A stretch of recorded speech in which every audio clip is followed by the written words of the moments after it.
ఒక చిన్న గ్రామంలో రవి అనే అబ్బాయి ఉండేవాడు. చదువులో సగటు, ఆత్మవిశ్వాసం మాత్రం చాలా తక్కువ.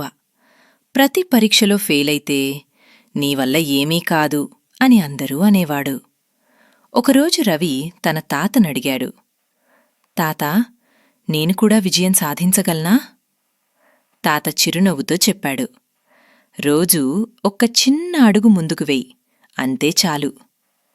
ఆ రోజునుంచే రవి రోజూ 30 నిమిషాలు చదవటం నేర్చుకున్నది, మళ్లీ రాయడం, ఓ తప్పు చేసినా వదలకుండా ప్రయత్నించడం ప్రారంభించాడు.